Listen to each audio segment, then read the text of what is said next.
In 45 minutes here on BBC One, the guests on Question Time are Home Office Minister David Miller, Labour Foreign Affairs spokesman George Robertson, journalist Mary Holland, and Director General of the CBI, John Banham. And that's after this month's Crimewatch UK.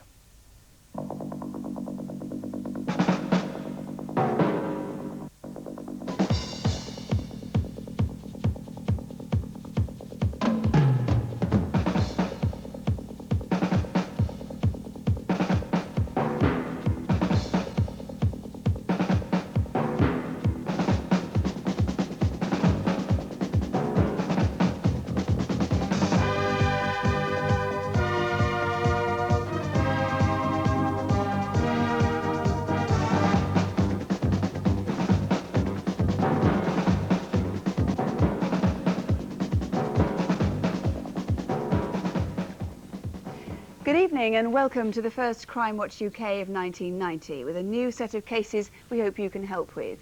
Perhaps this evening you'll see something or someone you recognise and enable the detectives behind us to solve the investigations they're working on at the moment. If you do, here's the number to ring to speak to them, 01811 8055. And from now on we also have a minicom phone for deaf viewers who'd like to contact us. The number is 01743 2468. We've news tonight of progress on some of our previous appeals and 3 new reconstructions. The man who disappeared until a drought reduced the level of a nearby lake. The driver who, for at least 6 years, has been pestering women and schoolgirls on streets across the north of England.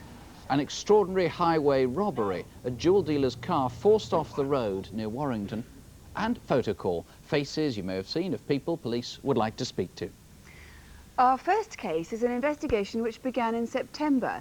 The summer's hot weather had reduced the level of a reservoir at Ripondon in West Yorkshire, and someone noticed what looked like a body in the shallow water. As a result, what had for nearly a year been a missing persons inquiry became a full-scale murder investigation. The victim was 23-year-old Lawrence Winstanley from Oldham, near Manchester.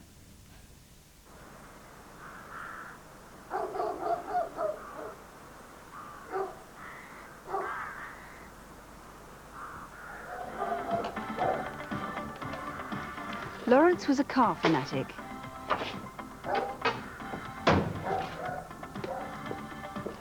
He was a dedicated motor mechanic and worked all hours running his own workshop from a converted pigsty in Shover on the outskirts of Manchester.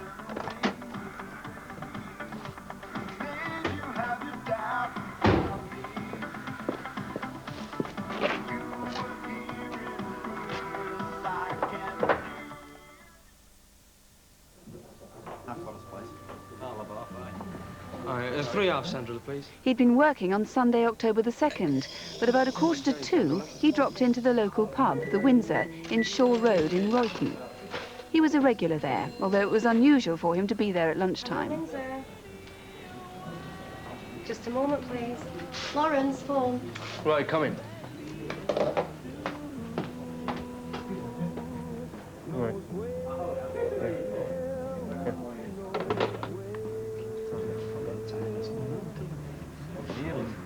I'm just going to go around to my mother's house, lads. I'll be back in a minute, all right? Aye, all right.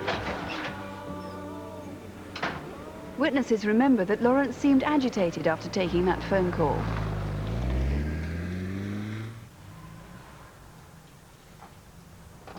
Lawrence's mother lives 5 minutes' drive away from the Windsor pub, but he didn't arrive there until after 3 o'clock, more than an hour later. Where had he been in the meantime? Ever since Lawrence had left home, he'd visited his mother regularly, sometimes 2 or 3 times a day. Hello, Mum. Do you want a cup of coffee? No, thanks. I'm in a bit of a rush. I've got a lot on today. I just wanted to see you're all set to go to Windermere. Oh, yes. Listen, I brought you this to spend. Yeah, take that. Oh, are you sure? Thank you. Yes, I'm sure. I've got 240 quid here. Oh, you shouldn't show people money like that. No, it's all right. Are you all right? You look a bit worried. Yeah, I'm fine, thanks. Yeah, there's nothing wrong. Listen, what time is it? It's 3:30. Oh, listen, I'll have to go. I'm in a real rush. I'm sorry, Mum. Bye, Mum. Bye, love. Listen, have a great time. Oh, all right. See you when you get back. Right. Bye.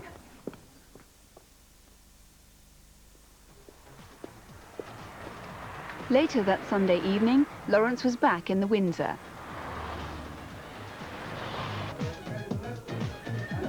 But listen, when can you come and fill that pitting for us up at the garage? Oh, come and have a look tomorrow, eh? Only I've got that spade of yours in the case. I can go get it now if you like. No, don't bother. We've got plenty at work. So how much material do you think you'll need to fill in the pit? Don't know. Like I said, I'll come and have a look at it tomorrow. I can start tomorrow if you like. Oh, that's great, yeah. All right, I'll see you later. All right. OK, see you, Lawrence. Nobody actually saw Lawrence leave the pub that night, so the builder is the last known person to have seen him alive. That night, Lawrence Winstanley disappeared.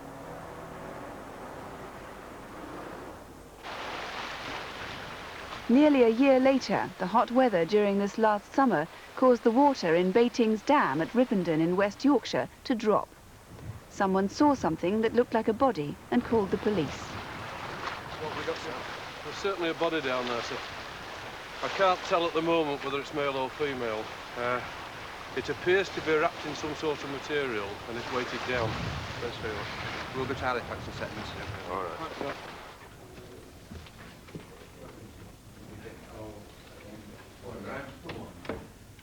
Good morning, ladies and gentlemen. We've now established that the body recovered from Bating Reservoir on the 26th of September of this year is that of Lawrence Conrad Winstanley. He was a motor dealer, and at the time when he went missing, it was believed that it was a simple missing from home. The inquiries that were carried out at that time could establish no reason why he should go missing. 2 days after Lawrence had disappeared, his car was taken to a scrapyard.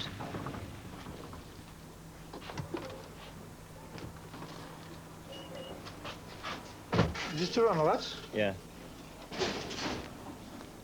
Just put it over there, will you? Lawrence had recently paid £350 for that car, planning to do it up and sell it for about £800, so he wouldn't have let it go for scrap.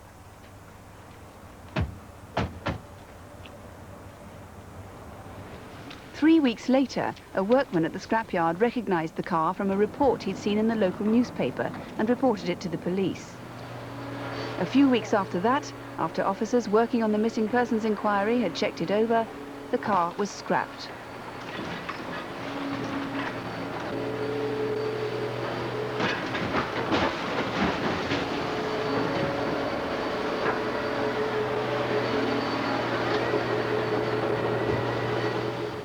Well, this had been a particularly violent murder.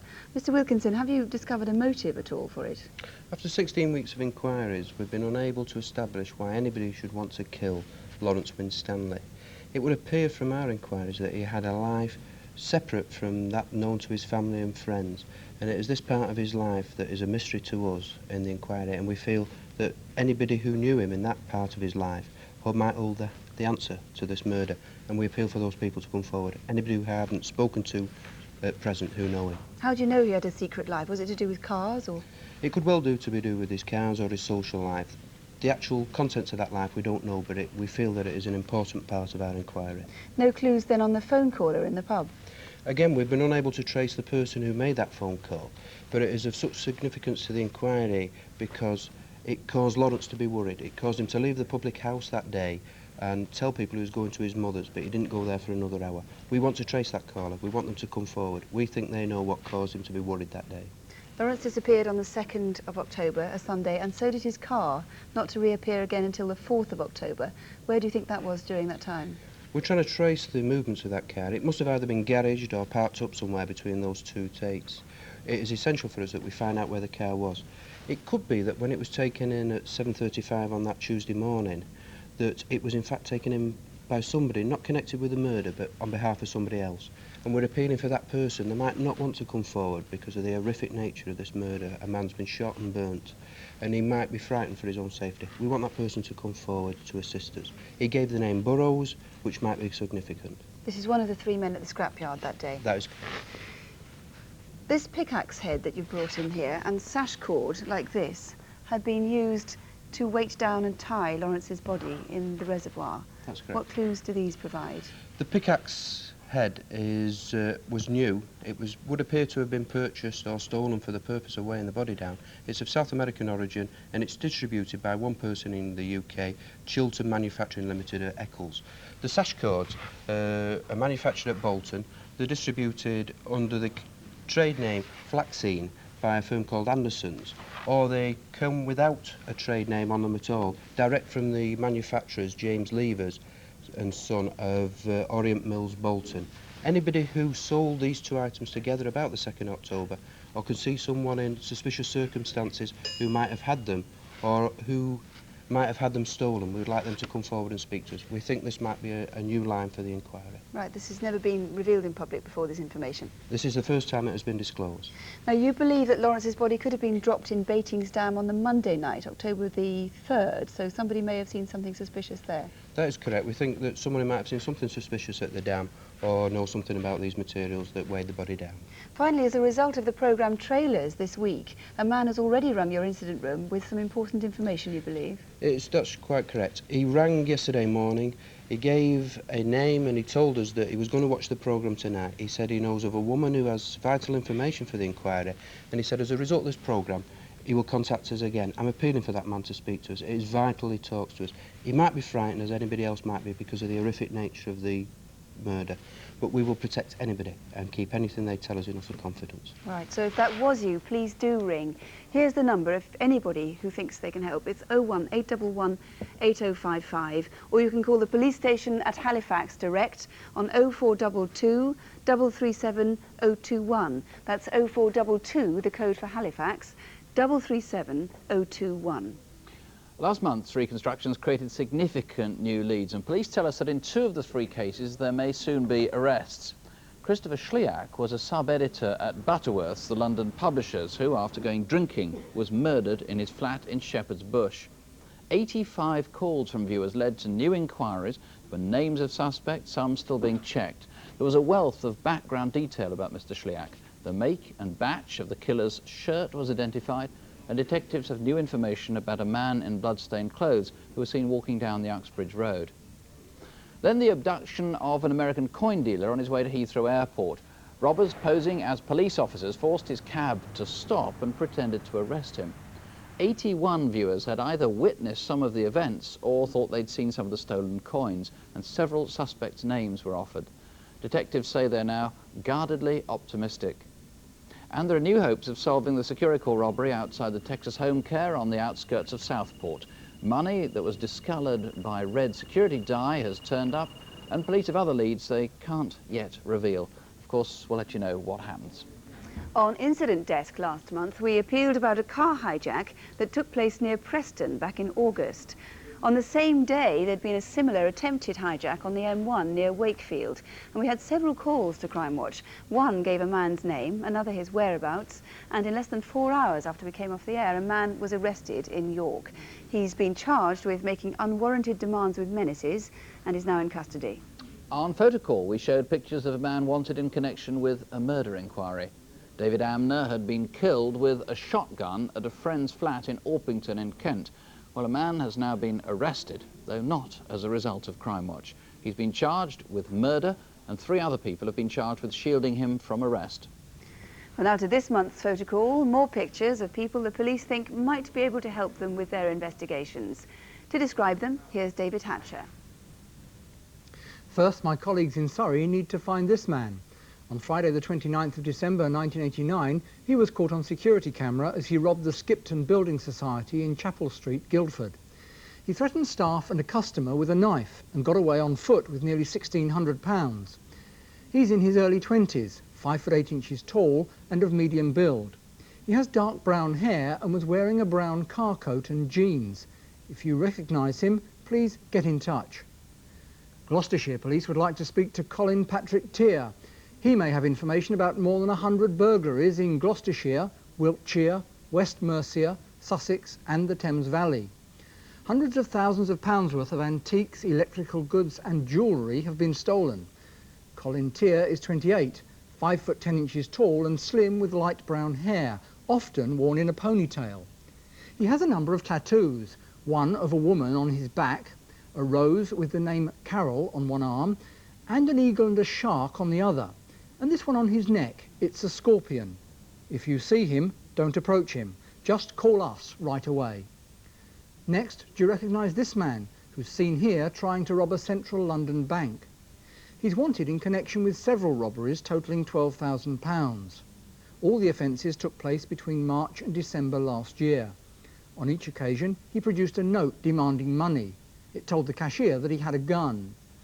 We think this is only one of 3 robberies he attempted on Friday the 1st of December, and he was also captured by security camera on the 20th of October when he walked away from a London bank with £1,800. He's described as 25 to 30 years old and between 5'5" and 5'9" tall. So if you've seen him, ring us now. Finally, my colleagues in Essex are looking for this man in connection with a number of bank frauds totalling £6,200. On the 6th of July last year at Barclays Bank in Mansfield, Nottinghamshire, he tried to withdraw £2,000. The bank clerk became suspicious as the passport produced looked as if it had been altered. While it was being checked, he left, leaving the passport containing this photo behind. Since then, we believe he's carried out similar offences in Winchester, Stratford-upon-Avon and Bradford. He's between 35 and 40 years old, 6 foot tall, medium build with short dark hair, and he's described as having a very calm manner. So, if you know him or any of our other photo call faces, please get in touch. And here's the number if you do think there's anyone there you recognise. 01811 8055. 01811 8055. The great majority of sexual assaults are carried out by people who know their victims or indeed are related to them. Sexual attacks by strangers are comparatively rare. Not surprisingly then, our experience on Crimewatch is that when one man is convicted for this type of crime, it turns out he's been responsible for a substantial proportion of similar offences. Typically, these men start with relatively minor assaults, but it's important these are always reported to the police because obviously much worse can follow if the offender isn't apprehended. Our next case is about a series of episodes which stretch back at least 6 years, and it's now essential that the culprit is revealed. I was walking along with my friend when we became aware of a car pulling up behind us. We carried on walking, but the car just kept following us and pulling up behind us. And then as we tried to cross the road, he drove in front of us and blocked our way. It was at this point that he shouted to us quite aggressively, and we became frightened. He was a horrible man and we were left really shocked. That was one of over 20 separate incidents that have spanned the north of England. It's here at Preston in Lancashire where the police are coordinating the inquiry. The first attack was back in August 1984. But it wasn't until 1985 that the different police forces realised they were looking for the same man. One of the earliest attacks took place here on the outskirts of Preston itself. It happened during the evening of September the 25th, 1985. A blue Cortina passed a woman as she walked up Kittlingbourne Brow towards Bamber Bridge.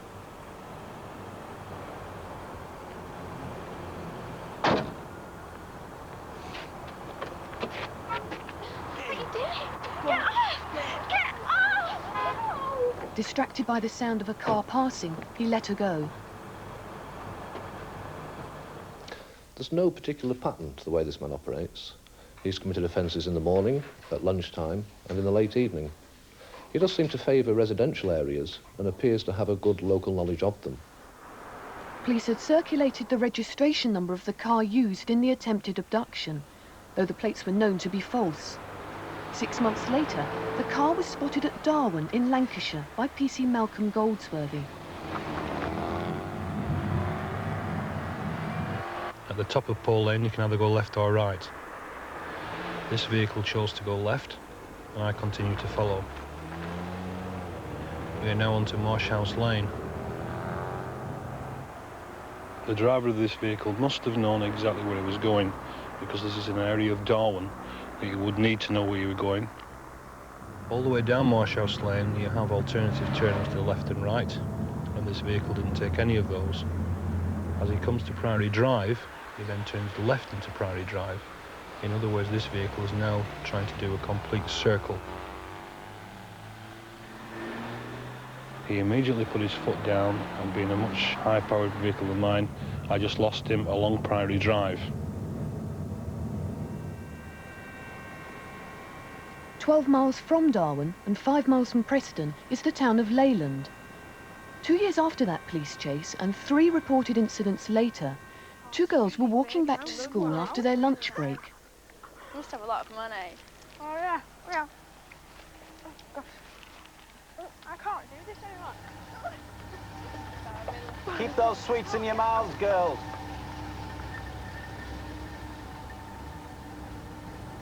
Coming back, come quick. He's coming anyway, so... Do you know who it is? No. You look lovely, you two girls. As the man followed them, his language became abusive and distressing. But by now the girls were near their school, and as they approached the gates, the car sped off.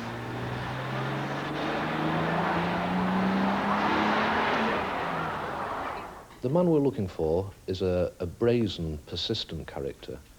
He makes no attempt to hide his face when he commits these offences. He seems to pre-plan his crimes rather than they be of an opportunist nature.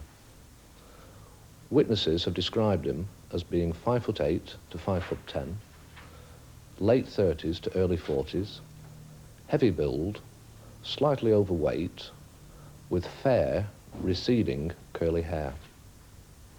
In the earlier attacks, the man used a blue Ford Cortina, registration mark NMP 209T. But in 1986, he changed to what witnesses have described as a silver grey Ford Granada. He changed the number slightly, so it became NMP 209Y. We think this is because the Y suffix was more appropriate to the year of manufacture of the Granada. What is most important is that neither of those registered numbers have been issued by the DVLC, and we would appeal to anybody who has seen either of those numbers on the vehicles to come forward. The attacks continued into 1989. On Friday, September the 29th, a young woman had been at a friend's house and to get home caught the 551 bus to the terminal at Lee. She walked along Twist Lane into Furs Lane and cut through the petrol station into Faith Street. A silver grey car followed her.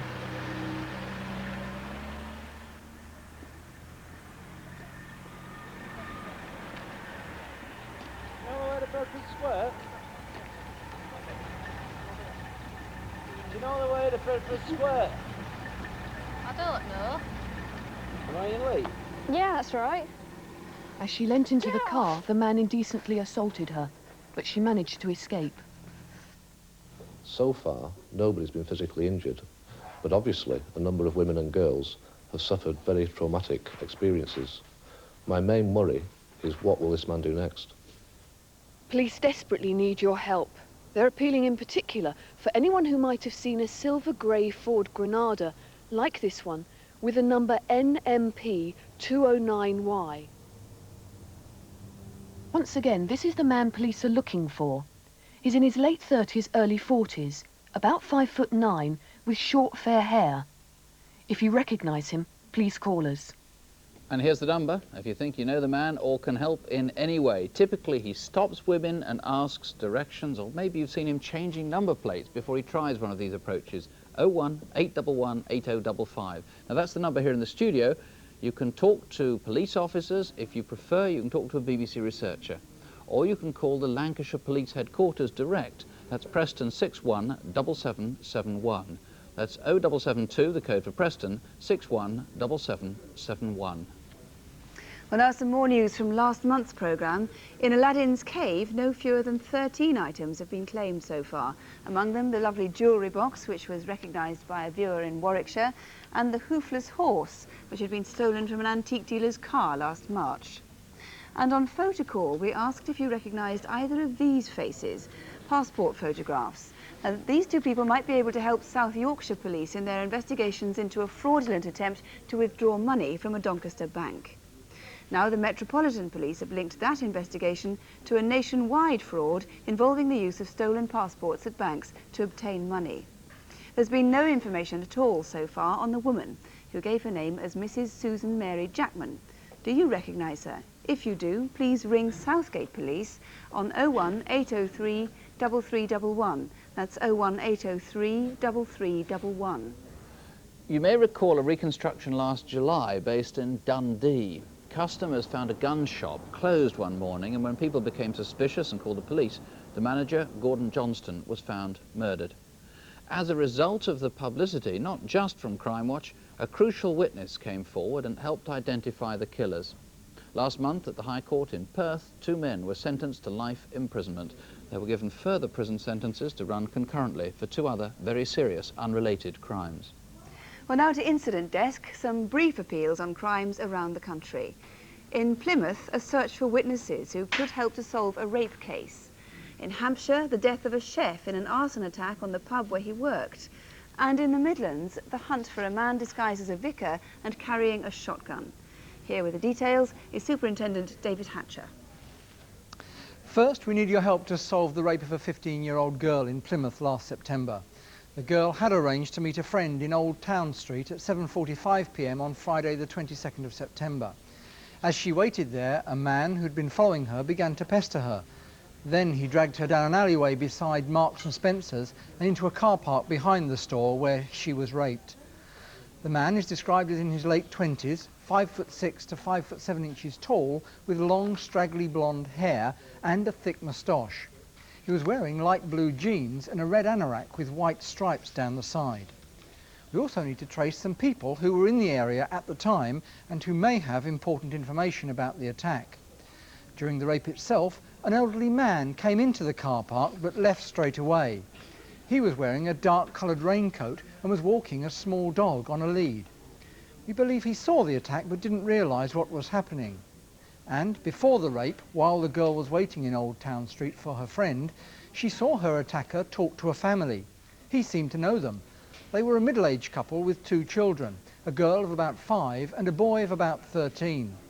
If you were one of those people or have any information about the rapist, do call us now.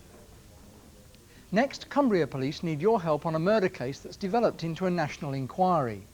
It's centred on a refuse tip near Millom in southwest Cumbria. On Friday the 1st of December, a council worker discovered the body of a boy aged between 1 and 1.5 in an area of the tip that's open 24 hours a day. In spite of an intensive police operation, the officers still don't know the child's identity. We need to hear from anyone who visited the tip between 5 p.m. on Thursday the 30th of November and 9 a.m. the following Friday morning. A car was seen reversing away from the tip that night. Now, it was a red or maroon coloured saloon car with round headlamps and a square back. And we need to trace the owners of these items. They were put on the tip during the night. First, this man's red and grey jumper with the Cube label inside. And these pieces of material could have been curtains or mattress covers. And this towel has a distinctive W printed on the edge. Do you recognise them? In particular, we're appealing to a woman who rang the police incident room at the beginning of December. She didn't give her name, but said she was from Whitehaven. If that was you, please call back. If anyone has information about the death of this child or the disappearance of a 1 to 1.5-year-old boy, ring us now. Next, if you recognise this unusual tattoo, you could help solve an armed robbery of a jeweller's in the City of London. Over £250,000 worth of jewellery was stolen from H. Samuels in Wormwood Street on Sunday the 3rd of December, just after 10 in the morning. 3 men were involved, 1 black, 1 Mediterranean looking and 1 white. The white man had a Northern Irish accent and wore several rings. The staff remember a large claw-like tattoo, like this, on the inside of his left forearm. The men were armed with knives and a revolver and semi-automatic like these. They carried walkie-talkies and took the jewellery in this type of Jaguar bag. Most of the items stolen were expensive Rolex watches like these. The jeweller's is very close to Petticoat Lane Market, so if you were in the area on that Sunday the 3rd of December, maybe you can help. There is a reward. Next, an arson attack on a pub in Hampshire which led to 1 man's death. About 2:30 a.m. on Tuesday the 5th of December, there was an explosion at the Jolly Farmer pub in the small village of Blackness near Alton. The entire building was demolished and Clifford Howes, who lived there, died. Very little is known about Mr. Howes, who was a very private man. He'd been employed as a chef at the pub for the past 10 years. The investigating officers still don't know what the motive for the attack was, but they do know that it was planned. Around the time of the explosion, a car was heard speeding along the Frith End Road, travelling towards the A325. If you visited the Jolly Farmer that week, or were in the area at the time, that is the early hours of Tuesday the 5th of December, then please call us. Now finally, police in the West Midlands are trying to trace a bogus vicar who attempted to rob a florist and his wife.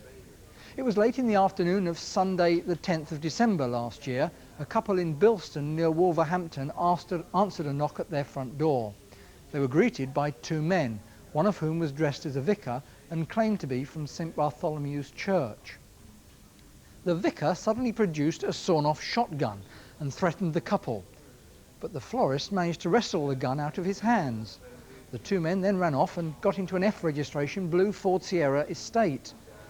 The bogus vicar is described as over 30 years old, approximately 5 foot 9 inches tall and medium build. This is the gun which he used in the attempted robbery. The serial number is 524435 and it was loaded. We believe this incident may be linked to a burglary the following day in nearby Wolverhampton, where a woman was tied up in her own home. This is an artist's impression of the burglar, who made off with cash and jewellery. We think he's the same man as that bogus vicar.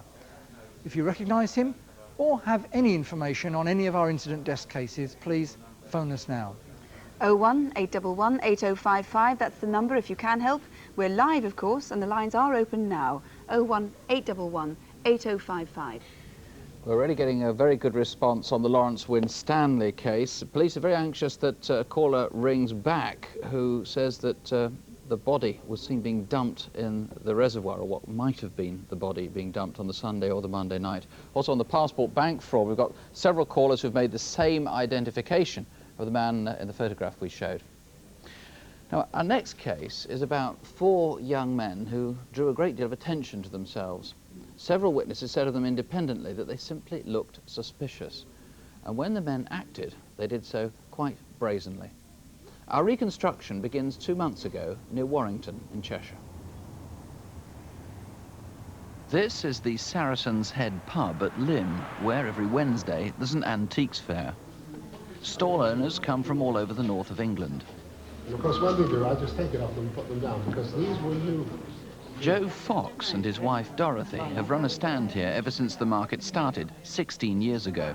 Rather a small wrist you'd have to have for that, because it's been sold to save you losing it.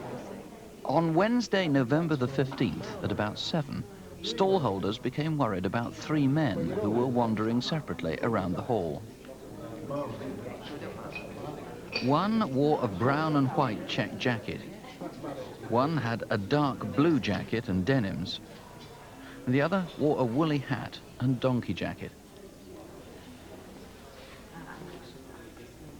How much is this? It's £24. Can you weigh it for me? I'm afraid we're busy at the moment. I'll have it. It's 24.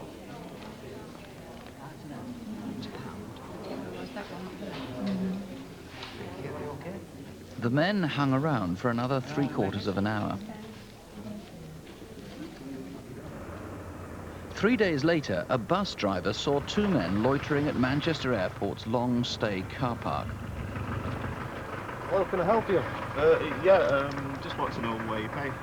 The driver of the shuttle bus noticed these 2 men had a small blue car.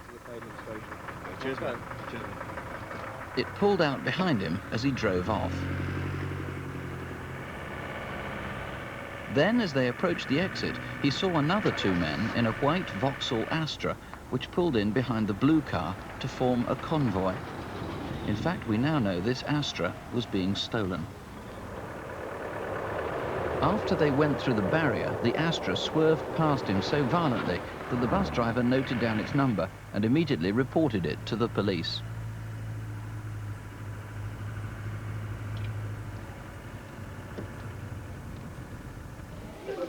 This is 4 days later, Wednesday, November the 22nd. Well, yes, it's cruising, so it makes it that bit longer. You can push this knife and this one, that one. Some of the stallholders recognized this man from the previous week.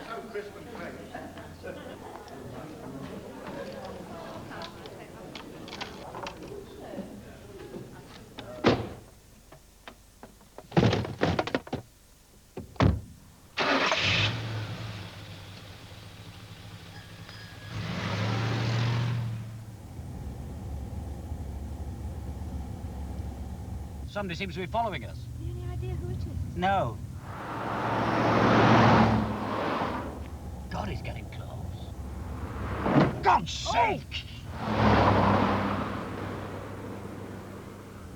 A mile down the road, these two witnesses watched the car chase pass them by.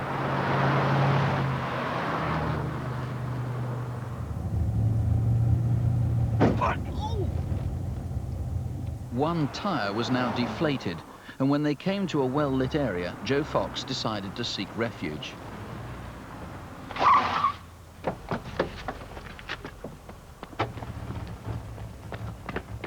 We don't want to hurt anybody. We just want your valuables, right? Your jewellery. Now, where is it? Don't get out. Stay where you are. Now, where's your valuables, Your jewellery? In the back. It's in the back. As villagers looked on, Dorothy made a run for help. Can you go get help, please? Can you go? No, I can't get him. My husband. She then ran back and struggled with one of the robbers. This couple called the police, and Joe may have injured one of the attackers.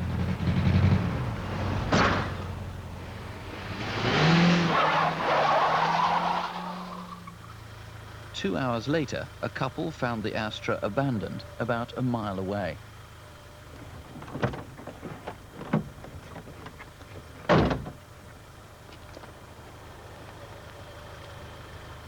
The engine's still running. Now that's in Longbutt Lane that the car was abandoned. I gather you've got a pretty good clue to one of the robbers at least. We're sure that at least one of the robbers will have injured himself quite severely. When the cars actually made contact. That's when Mr. Fox reversed his Mercedes into the getaway car. Certainly one of the offender's arms was trapped in the door on impact. We're sure there will be crush injuries to that arm. So he might have gone to seek, in fact, probably did go to seek medical attention. I'm sure he will have had to. And we would appeal to any doctors or hospitals or anybody who knows of a man with that type of injury to contact us. Round about the 22nd of November, they've noticed an injury of that nature, if they could contact us. Now, we've got some pretty good descriptions of the people who were going around the Saracen's Head at Lymm, who seem to be sort of checking it out. Yes. Can you tell us about those people? The first man would be 5 feet 10 to 6 feet, slim build, 30 years of age approximately. He was the man wearing the donkey jacket and the dark coloured hat. The second man would be a little smaller, 5 feet 6 to 5 feet 8, again slim build, mid-20s, with strawberry blonde hair, which was long at the back. What do we know about the third man? Just that he was about 5 feet 8, stocky build, with dark coloured hair. Then there was a fourth man who might not have been involved in the actual assault, but was seen at Manchester Airport at the car park there. Yes. What do we know of him? He was a man of mixed race, 5 feet 10 tall, 25 years of age or thereabouts, and had black curly hair. Now, it must be said, the shuttle bus driver at the car park was very alert. He saw that man by what seemed to be a small, I think it was bluish car, is that right? Small blue car. Difficulty, because of course it was at night, sodium lighting, so the colour might not be exactly right. It could be that was the car that they'd taken in to steal the white Astra, of course. We believe that is the case. What do we know about the white Astra? It was stolen on that Saturday, was therefore kept for 3-4 days before the robbery. The Astra, registered number F994 FUG, must have been kept somewhere during that 4 days. It had travelled 150 miles, which is not a great distance. Must have been in the general area of Manchester or Liverpool. Okay. We need to know where it was. Don't ring us if you know where that car is now. It's been recovered and is with its rightful owner. Quickly tell us about these two rings here.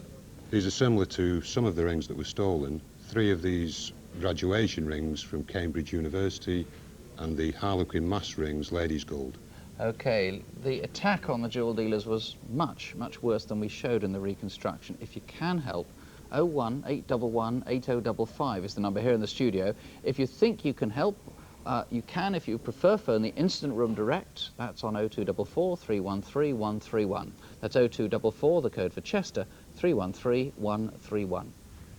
Well, there are some more faces, some from photographs, some from security cameras, all people you might know or might have seen. To take us through them, here again is David Hatcher. First, my colleagues from Merseyside need your help to find this woman. On the 18th of May last year, she robbed a bank in Smithdown Road, Liverpool. Wearing a scarf round her face, she held a gun to a customer's head and told the cashier to fill a white plastic bag with money. She robbed the same bank in November last year. Again, she held a gun to a customer's head and demanded cash. This time, though, she concealed her face with an anorak as well as a scarf. And on the 21st of November, she tried to rob a building society in Derby Lane, Liverpool, but fled empty-handed.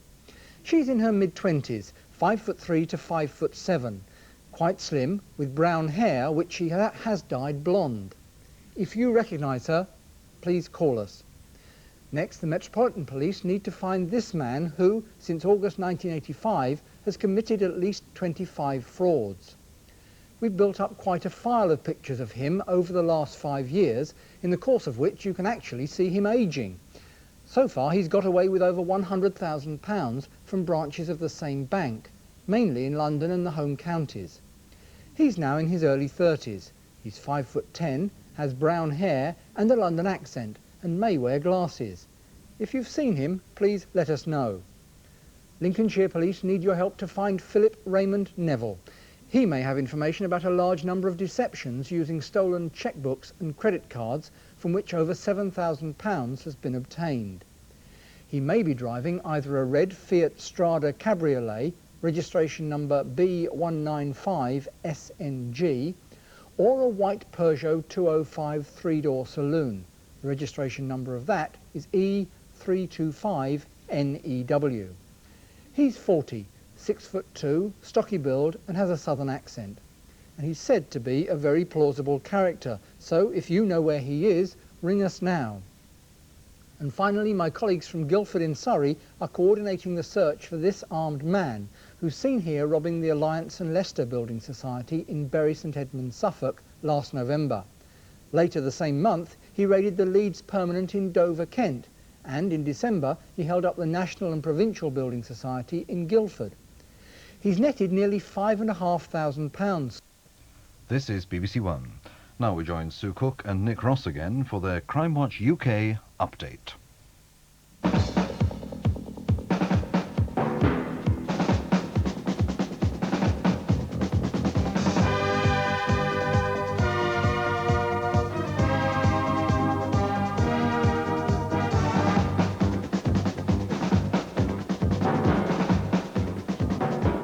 Welcome back. We've had a fascinating response tonight, some extraordinary leads on some of the cases, and frankly rather disappointing on 3 or 4 of them. Tonight there have probably been more calls to local incident rooms by a large measure than here to the studio. Let's bring you up to date. Sue. Well, let's start with photocall and David Hatcher. David, we needed to find an armed robber at a building society in Guildford, and we showed a picture on security camera of a man who might be able to help. That's right, yes. We've had 3 calls, all giving different names. Hopefully one of them matches our Guildford knife raider. Any news on Colin Tier? Only a couple of promising calls there, and they're being checked out now, Sue. And there was a man wanted a connection with several robberies. We showed the picture of a man in a London bank. Yes, our bearded robber. 10 calls, 5 have given names, 1 has given an address as well, a number of possible sightings. Unfortunately, at the moment, again, none of those tie together either, so hopefully one of them will be right. Then there was a man police wanted to trace because he might be able to help with frauds at banks with stolen chequebooks and yes, passports. All I can say there is we've had some very promising information. 5 callers have given the same name, and I'm quite optimistic. Right. What about the woman who was captured on security camera in Merseyside? She might be able to help with a robbery inquiry. Yes, now you'd think somebody would recognise her. We've only had 1 call with a possible identification, and we're doing further work on that tomorrow. If you still think you know who she is, please still call us. And Philip Neville? Yes, 15 calls there. A number of the calls have given information which support what the officers already know, but they've also given us some new leads as well, so they all look promising. Now, in connection with Mr Neville, we mentioned 2 vehicles. One was a Fiat Strada Cabriolet, B195SNG. Now, that car is still outstanding and we would like to trace it, but we also mentioned a white Peugeot 205. We can now discount that car. That is in legitimate hands, so forget the Peugeot. Finally, police in Guildford were looking for a building society robbery across 3 counties. Yes, and we've had 3 calls, coincidentally. A couple of sightings in East London and 1 caller asking to see the picture again, so there it is. Right, Nick. Thank you. Well, the strongest result we've had tonight is on the case we call the Lancashire Attacker. We asked for your help to find a man who over the past 5 or 6 years has committed a series of assaults on women around the north of England. One of those attacks took place in September 1985 as a young woman was walking home along Kittlingbourne Brow in Higher Walton in Lancashire. The most important appeal was to trace the man's car. Now, in the earlier attacks, he drove a blue Ford Cortina. He put a false registration plate on it, NMP 209T, which he changed next year in 1986. He changed to a silver Ford Granada then, and changed the suffix T so that there was a registration number NMP 209Y. Now, first, has either of those cars been traced? The cars haven't been traced as yet, but we've had a large number of sightings of both vehicles throughout the northwest. I gather you've had a tremendous number of calls. Indeed, over 150 calls received to date, the majority to the incident room in Lancashire. And I would say to any viewer who's having difficulty getting through, please be patient and please keep trying. We've just had one call just as I was coming across here, which looks very promising indeed, from someone who thinks he can identify the man. What sort of information have you been getting? We've been getting very good information. We've been given a large number of names and addresses, and we're pursuing several promising lines of inquiry. OK, the man's fairly distinctive. His picture is there. If you recognise him, the lines are still open. Please call us. So. Well, next we described the last day 23-year-old Lawrence Winstanley was seen alive. That was Sunday, October the 2nd, 1988. Lawrence was a dedicated car mechanic and he'd been working on the day he disappeared. He was last seen leaving his regular pub, the Windsor in Royton, that Sunday evening. And it wasn't until nearly a year later, when the hot summer weather had reduced the level of a nearby reservoir, that Lawrence's body was found. And a missing persons inquiry then became a murder investigation. And Detective Superintendent Trevor Wilkinson's in charge of that investigation. What sort of calls have you been having this evening? We've had quite a good response tonight, Sue. Particularly we've had some calls from some females and some males giving us both motive and names for the offenders, and one man in particular said that he actually witnessed the body being disposed of. Unfortunately, these were anonymous at this time. So far that sounds quite promising, but did you have any news on the car which was taken to the Shepherd's scrapyard in Mill Room that October the 4th? No, we've had no calls on the car at all, and we're still looking for anybody who saw the car at that stage. It is in a crucial part of the inquiry. Whoever abandoned that car knows who murdered Lawrence. What about the pickaxe head? People have asked us to show that again. Yeah, we've had a call from one man to see the pickaxe again. He reckons it might have been stolen from his premises. There it is. And finally, you wanted to remind people that this is a very serious crime. Yeah, this is a very brutal sort of killing. The man has been taken away, savagely beaten, shot through the head and burnt. His body's been disposed of in a reservoir. The people who've rung us tonight are obviously frightened. Probably justifiably, they think, but we can protect them, we can safeguard them. I ask them to come to us, to trust us. We will treat everything they say in confidence, and we will definitely protect